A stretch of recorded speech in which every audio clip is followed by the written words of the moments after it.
The world's airlines invest millions in really expensive aircraft, but many analysts point out that their most valuable assets are what are called slots, the times when they can fly in and fly out of the world's airports. No slot, and however powerful your airliner might be, it won't be able to go. But a weird fact has emerged. Due to demand, costs and all the rest of it, many aircraft are taking off and landing completely empty.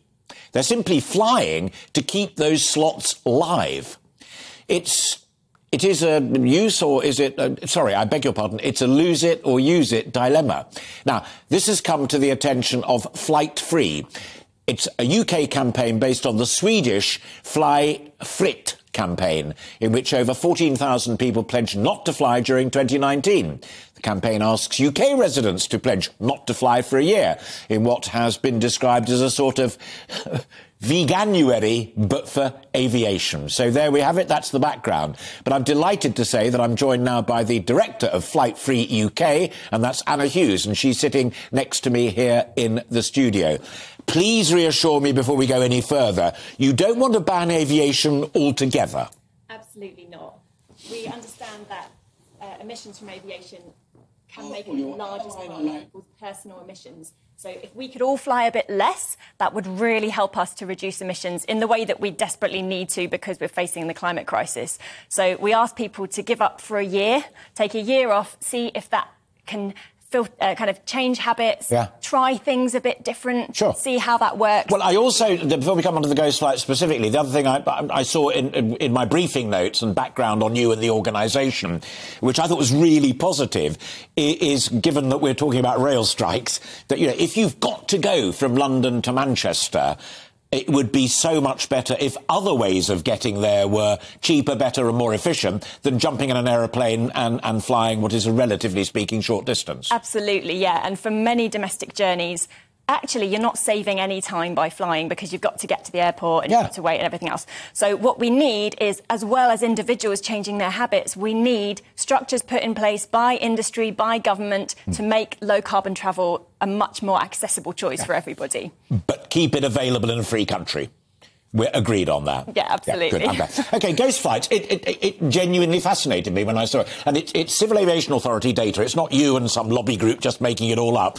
And am I right in that introduction that it's basically BA and people like that? If they don't fly at 1:15 out of Heathrow, they run the risk of losing that flight. So if nobody's bought a seat on it, it's still got to fly.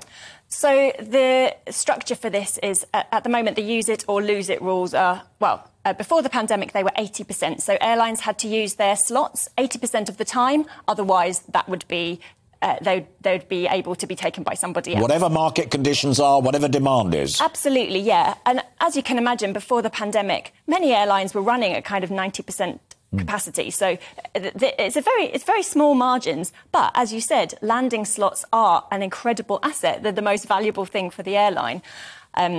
So, yeah, it's quite a tricky scenario.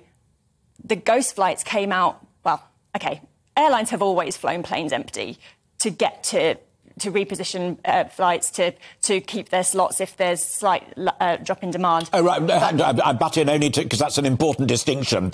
If you know that you've got a lot of people who want to get back from, I don't know, Malaga or somewhere like that, even if you've got nobody who wants to go from London to Malaga, you've got to get an aircraft there to bring those people back. Yeah, I mean, it's not quite as straightforward as that. There are loads of reasons why planes might fly empty or at low capacity. But, yeah, that's kind of the point. To be where the planes need to be, airlines have flown planes empty for a long time. When the pandemic came along and demand fell sharply, that's when this became a news story, because it suddenly became clear that planes were still flying and planes were flying empty. And it was more dramatic in one of the airlines in Europe, Lufthansa.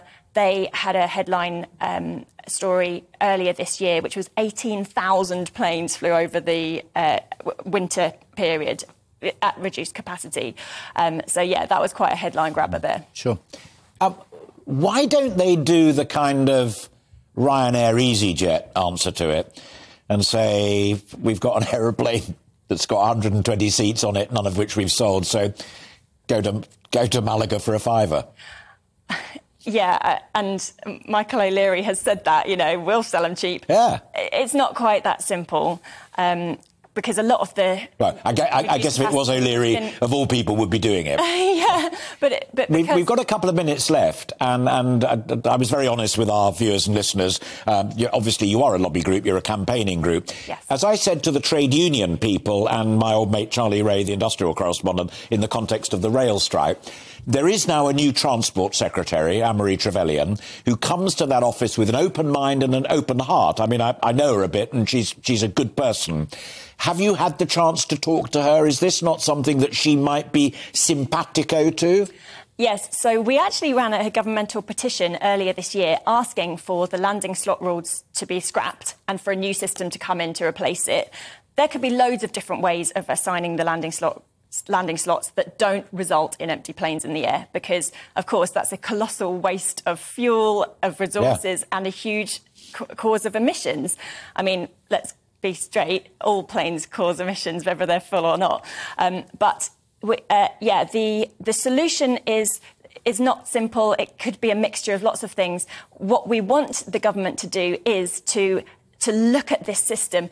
In response to our petition, they said they were looking at it, but they've been saying that for the last 10 years and nothing has changed. So we need to have something in place that is fair to passengers, that's fair to airlines, but also doesn't result in lots of unnecessary flights, empty planes in the air, creating lots of unnecessary emissions.